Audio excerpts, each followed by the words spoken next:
Okay, everyone,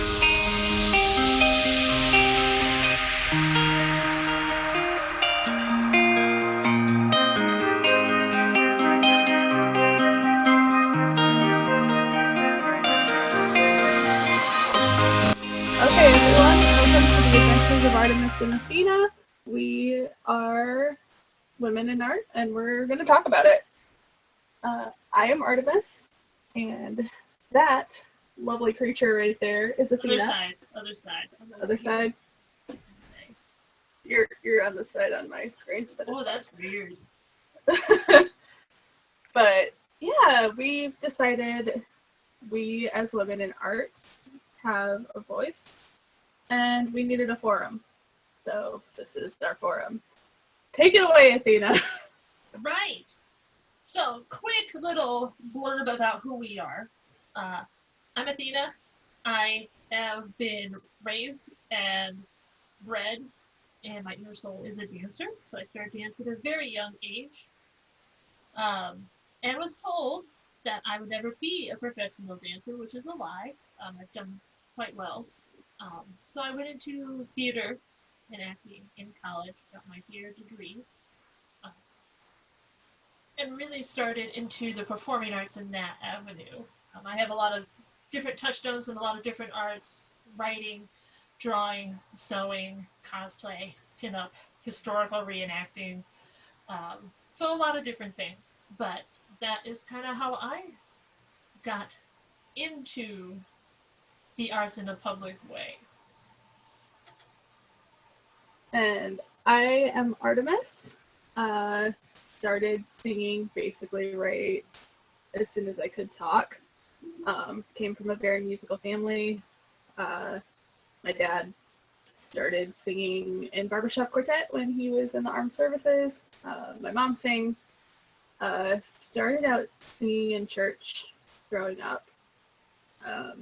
Didn't really have anything other than that until I was 16. Started doing musical theater and quickly realized that that was the avenue that I wanted to take.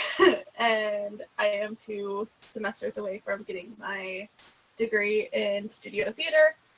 And I do musical theater, I stage manage, I do pinup. Got that from Athena. Started doing cosplay. I do, painting and all sorts of stuff. So definitely from a family of artists. And we just kind of want to talk about like why it became such an important part of our lives, and how and why we got here. I started my dance kind of journey when I saw the Nutcracker as a wee person. I always joke I was never short. I'm 5'10", by the way, but I was smaller. And I saw the Nutcracker, a performance, and I just wanted to be the woman in the purple tutu, which is the Sugar Plum Fairy. Did not know that when I was 4. That is the person I wanted to be. And unlike a lot of dancers that I've come across, not all, it wasn't that my mom put me in dance for a reason. I actively wanted to participate. And it was always asked, do you want to do this every semester? Pretty sure my parents would have preferred that I not. It's a very hard thing to do on your esteem. So that's kind of why and how, as I had this need to tell a story physically, and then it kind of evolved in wanting to tell it with words, not just physicality. I was always writing scripts and making the neighborhood kids perform them. I'm not a very good director, but I real tried, real hard. Whew. They weren't always the best actors. Stage left, man. Not that I knew at the age of 5 what stage left means. I really didn't, but I said it. But that's kind of why I became and kind of went the direction I did. Again, I started out singing. Knew that was something that I was good at. in the town where I grew up, we had the we were a lucky public school in that we had a very big choir program. And that included free show choirs and concert choirs. And when I was 16, I was in one of the show choirs, and a local theater was putting an all area production of Fame the Musical up. And I was told I was not allowed to audition because it interfered with my choir director's show schedule. And me, being stubborn, said, you can't dictate what I do outside of class, auditioned, ended up getting it. And that's really where my love of musical theater like took off and flourished. And now I'm here. I am 2 semesters away from graduating with my degree. So it's really what fed the fire, essentially. And I found the place where I belong. Which is so important. Yes. But we kind of wanted to start this way just to talk about the different performance ways that we came in the theater alongside musical theater. Because they are different avenues, I think, to approach stage art and performance art. Because I know I trained in theater, strict theater. There wasn't a musical theater program at my college. So it was, I studied my Shakespeare, my Chekhov, Marlowe, the Enlightenment period, all of that. It's all very monologue-based, scene-based, versus musical theater, which I knew absolutely nothing about, really, in college. Yeah. See, I started out doing musical theater at the regional level. The theater that Athena and I ended up actually meeting at is considered a regional theater because you have people coming from 3 different states. So they did musical after musical after musical because they have a very large population of children in that area. And having a musical means you can have children in the show in some capacity. But then I ended up relocating and basically starting over. And luckily I am in a city where we do have a large musical theater following, but we also have a classics theater.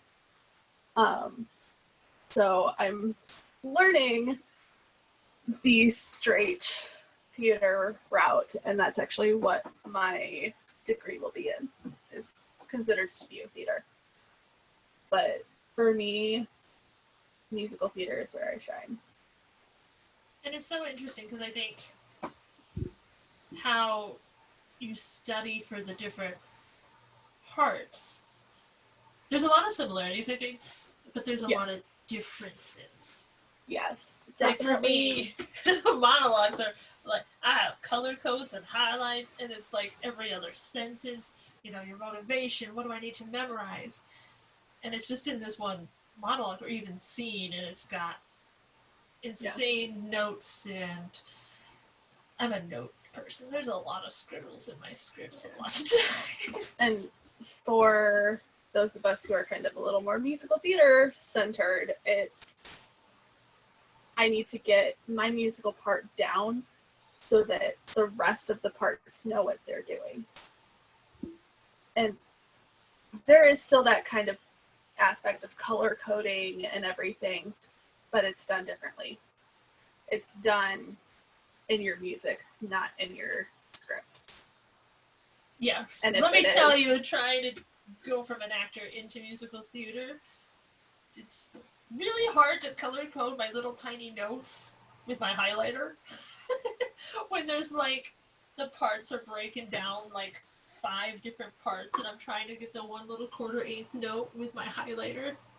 It's not my favorite. No, I think this is like my audition, like musical book. I'm pretty sure I have like I don't know if you can see, but the words are highlighted because the notes are so tiny. So it gets interesting, and there's notice how nice her notebook is. My script for a show I did, Family Digs, which was a straight play. That script is beyond salvageable.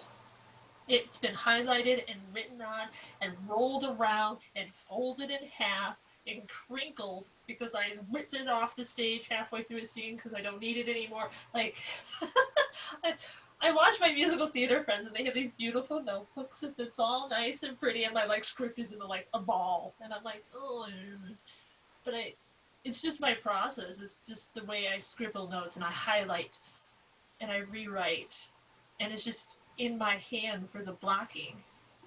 And I realized that musical theater, I had to memorize my music first so that when we were in rehearsal, it's not in my hand. And that brings up other, differences and similarities. The rehearsal process and even the audition processes, there are some similarities, but there's major differences between straight theater and musical theater. Especially with musical theater, typically you're going to have a dance audition. My time! Take it away, Athena. Which is what's scary about musical theater auditions. As an actor and a dancer who doesn't really know how to sing, I'm learning, is that the singing part always came first. And I'm always like, no, please, can we, let's do a time step. Or I can do a fan kick, no one's business. Can we just do the dance audition first? But that's not the way it happens. Sometimes there's not even a dance audition. You have to make it past the singing part and then get invited back later. Yep. It's terrifying. She could attest to my full-on panic attacks. Yes. But even in community theater, you're going to be put in groups of 20, especially if it's something. Especially if it's a musical that is really well known. For instance, Chicago, people are going to come out of the woodwork to audition. Mm-hmm. So you constantly have to fight to be seen. So you have to be on top of your game. And I will say, it doesn't mean being mean or being rude to people that are considered your competition. No. It's making sure you stand out for the best reasons possible. And having been a person that's been on the other side of a dance audition, in that respect, yes, we are going to see you in community, and I'm speaking from a regional community theater space. We are going to see you. Do not be a jerk. Yeah. But it's so different, and I'm used to that aspect, because as a dancer, those are the type of auditions we do as a dance audition. As an actor, my experience auditioning for acting is either you go in and you're given scenes to prepare, and then they'll pair you up with someone. Or you have your monologue memorized, and it's just you in the room saying your monologue, which can be really jarring if you're not prepared for it. And as someone who does primarily musical theater, having an audition workshop for my degree, walking into that room where there's literally you and the auditioner, maybe an artistic director if you're lucky, it is the most nerve-wracking thing I can think of. Because I'm used to going into a dance audition or a musical audition and just doing what I do best, not necessarily having to, Jared, these people who decide your fate. it can be nerve-wracking because if you're doing a scene, you are sometimes opposite another auditioner who maybe isn't right for that part, or because I've had bad days. You're not on your game, but you have to act against this person and show that you can act against this person. The yes and sometimes it's hard, and sometimes you are just acting against. You're doing this whole scene, and the other person reading is the director on the other side of the table. Yeah. And really, their job isn't to act with you, it's to say the lines back for you. Yeah. Especially when I've done film auditions, that's the way it is. And that's very different from musical theater. Yeah. And, you know, I'm very Nobody's lucky. singing with me on the other side of that table. I'm very lucky in the aspect that I have, you know, people in my life that have been on both sides of the table. I personally have not, but I trust those people to come back to me and say, hey, maybe not your best day, don't give up. And that's the thing with, you know, acting on a school level. People are very quick to write you off if you have a bad day. It is. I think, and it's very true. I mean, people always say that the celebrities say this all the time, but it is true. If you're in the scene, you know it. There are so many more no's than that yes, and it hurts. As someone who like cries every time, it hurts. The thing that makes you come back and makes you a performance artist is that maybe yes, that yes outweighs the eating cookie dough at 2 a.m. and crying to your friend how you suck forever and ever and ever. That's outweighed by what theater is. And theater is a capital T, not just theater as straight plays. But on both sides of musical theater and even dance in many ways. So, and I think in that respect, it's terrifying to audition, but you can't imagine not auditioning. Yeah. And, you know, there were times when I was younger, when I was first starting out, that I would sit there with my mom in the driver's seat. I couldn't drive yet when I started. And she would go, Kayla, go in. Just give it a shot. Give it your best. That's all you can do. And I would go in. I'd completely bomb the audition. But come next audition rounds, I would be right there giving my best. And I think that's what magic. I think both have in common, is that you keep coming back. It's the magic of theater with a capital T. Yeah. Like, it draws you in. And I think that's why it's so important that you have both.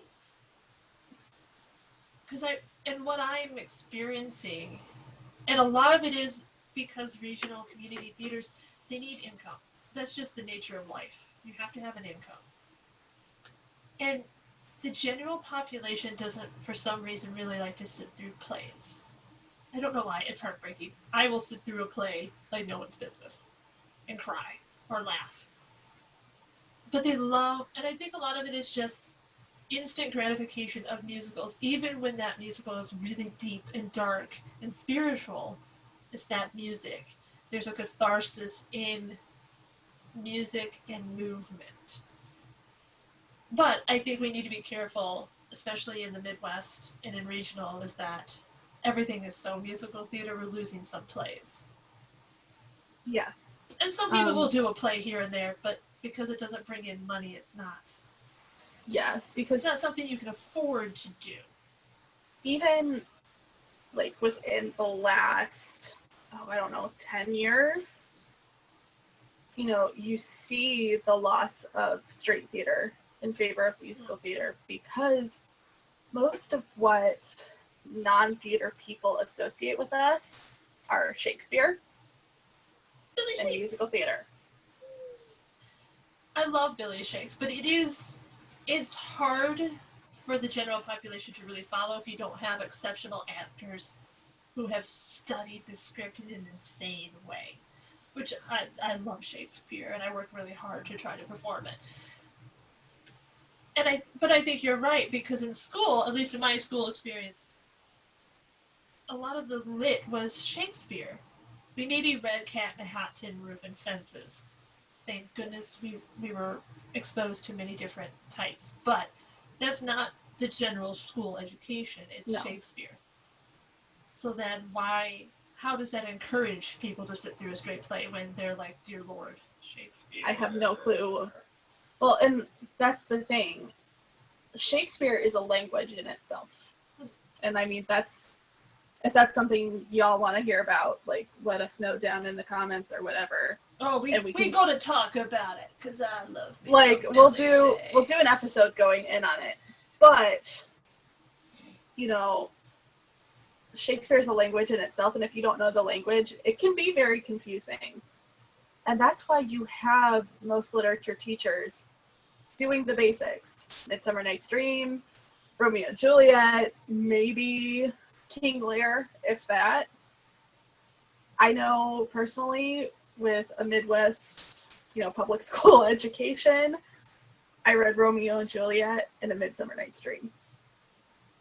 See, we and did then the in college, Tempest. Then in college was when I got into Two Gentlemen of Verona. Yeah.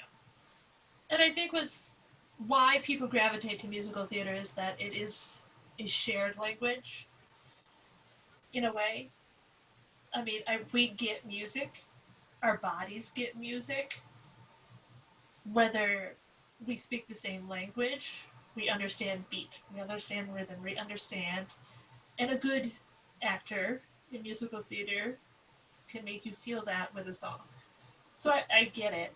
I just think there needs to be a balance of shared spaces. And, it's to that effect, that would be rounding out, a child's education. I can think of at least 5 kids that I started out with who now have babies of their own. And those babies have never been in a space where straight theater has been performed. Because musical theater is so indoctrinated. And that's in another issue. And that's an issue that I think to be rounded as an artist you need to know about. Because if you're only exposed to musical theater, then in your head you're thinking, oh, straight plays must be boring. They must be really hard. Why would I want to do that? Versus if you bring it to someone at a young age and go, this is good, and it can be fun, and it can be a spectacle. There are hilarious straight read comedies that I think you can start making a space. So it does start at a young age. If you only expose someone to some one thing, then that's all that's good to them, and the other is hard. So, just needs to be both. For those of us who are not necessarily super fab singers, we would like to have both. Well, and that begs the question, do we have the proper space for people who may not feel comfortable doing musical theater? And are their needs adequately taken care of? And in the Midwest, inherently, that's not the case. Because people are so indoctrinated with the spectacle that is a musical theater production. Because there's lights, there's colors, there's, big flashy dancing. There's, these huge actors that just belt anything out that you tell them to. And sorry, I'm one of them. But at that same point, we need a space of validity for people who may not feel comfortable, strapping on a body mic and start, running around the stage singing, Here Comes the Sunshine or whatever, Because then I think that invalidates some folks, because it's made to feel as if you can't sing, you can't perform. And I don't think that's the intention ever of the theaters. The theaters themselves, that's not their intention. I think that's in the mainstream public who are not art nerds. theater nerds. Yeah. So I think there just needs to be a perception change. Yeah. Just like Shakespeare is hard, but it's not super hard. Yeah. Once you get that fundamental language down, it makes more sense. And now, even it needs now, to be performed. Yes, Shakespeare it's should not. never be read. Reading It is Shakespeare never is meant. like your brain just melts. You have to perform it because it's a It makes play. sense. It's a play. Plays Yeah. are not just And that's reading material; they're performance. Yeah, they're not meant to be read. They're meant to be performed. You don't just read a musical.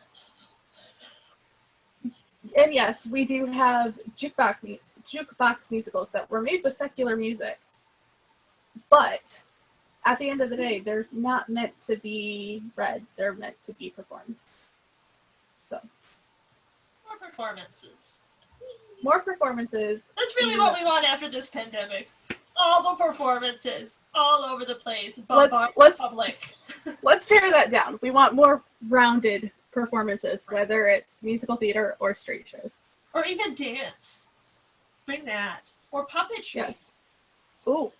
That would be fascinating. I would love to see a puppetry performance. Oh, I would sit there with like cotton candy. And I don't even like cotton candy, but I would sit there with cotton candy and watch a very cool puppetry performance.